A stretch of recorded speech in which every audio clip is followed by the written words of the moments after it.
So with all of the responsibility that we have to take,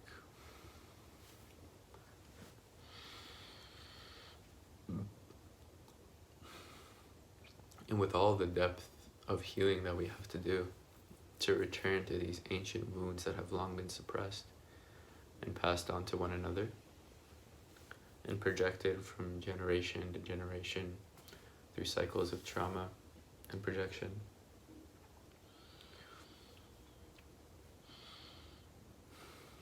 With all this deep uncovering of how much self-neglect there has been,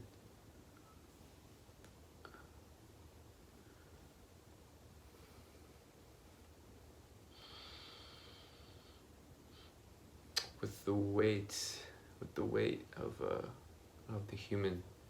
state of suffering and this burning longing to break free and this cry to feel harmony through the injustices of the state, through our getting real to the vulnerability that unifies us all in this shared trauma, this shared pain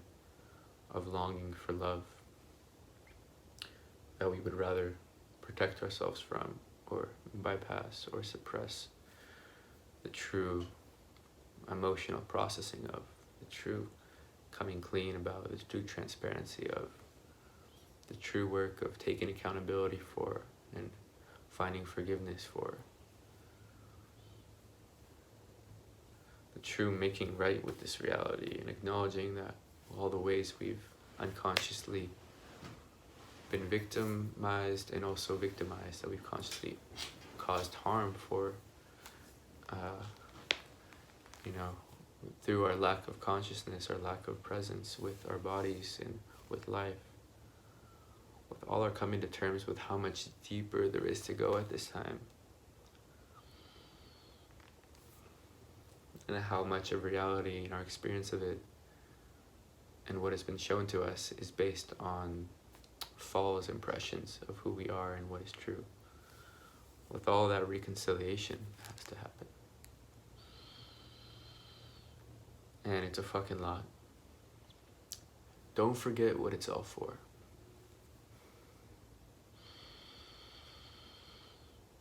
We can never know what it's all for, why we're working the job, why we're trying to get the money, why we're raising the family, why we're looking for that partner, why we're healing, why we're seeking enlightenment, why we want to help clean up the world and ecosystem, why we're writing that book or drawing that thing or writing that song, or why we're curled up in a ball in our room all alone, too depressed to get out of bed.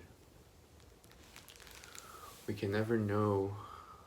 can never find or remember the truth of that until we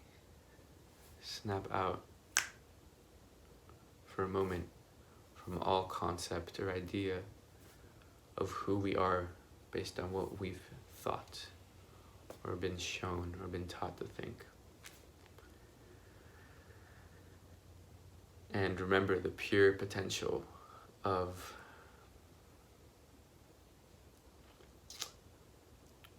life.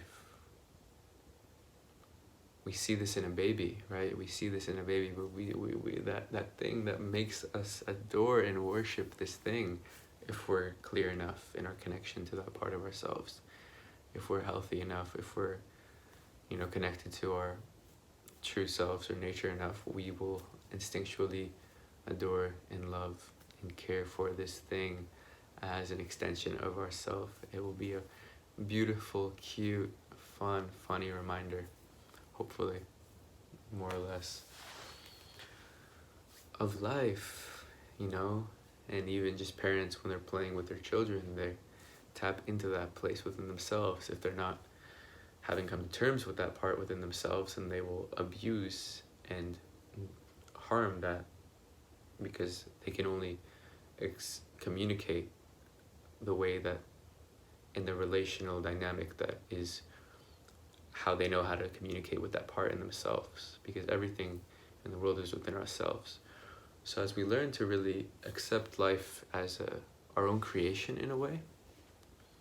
as something that we're constantly being able to create and to influence, and we take responsibility for making our relationship with ourselves right during this time, and integrating all these different elements, we begin to really access this endless creativity that welcomes and sees life as an open playing field, to really know on the other side of the repressed pain, there's so much repressed bliss and ecstasy, which is the natural feeling of the flow of energy, and the experiential state of true alignment with the self is this orgasmic love making that we all seek, this bliss, this love, and this love really, which is found in connection with all things. So our vessels, our physical vessels, are being cleared of all the gunk, of all the traumas stored in our bodies that keep energy from flowing, that keep us from expressing ourselves as fully sensitive beings and fully being sensitive to our connection to life, which is experienced in love and connection to community, to the elements, to nature, right? We are harmonically synergized with the symbiotic relationships with all elements, all things, the air that we breathe, the water that we drink and that we are, the sun and the heat, the earth. It's straight up time to fucking realize that we are one with all these things. Like, this is not some spiritual jargon. This is legit science. And deeper, when we really go into the place where we feel and remember our relationship to these things, we feel a river of joy moving through us, as Rumi says, this inspiration, this outpouring of love, this ecstasy, this dance, this song, this creative principle, this purpose for being alive, which is really meant to be expressed through us on behalf of the whole. So I come now expressing on behalf of the whole, this knowledge as an emissary of a new wave of creativity that is now blossoming through this divine remembrance of who we really are as humanity, this knowledge of this inheritance of who we are that has been suppressed within humanity for eons, and that is awakening now, and that the evolutionary pressure is being put on us to break through the old mold and to remember now what is being rebirthed through us, what the potential for humanity is when we live in true connection with seeing and waking up to life beyond the boxes self-imposed, and seeing the miracle, the myriad of creative potential and beauty that is already inherent in everything and everyone, but that we have forgotten to really experience the fullness of and allow to be moved through us, to be created through us in a new way. So in this time where the whole world seems in a really daunting situation and a lot of threats seem to have been kind of self-created, in this time of crises, just a reminder of what is being created, what is being refreshed, what the potential for humanity is in our experience, in our tending and coming back to our experience, in the freedom found here, and in the leadership of the innocence of the human heart.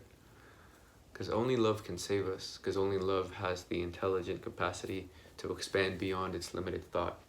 and to remember the unity with all life, through which we become channels, living channels, for the wisdom and the love and the creativity of life that we are vessels for, to really create through us in service to the whole.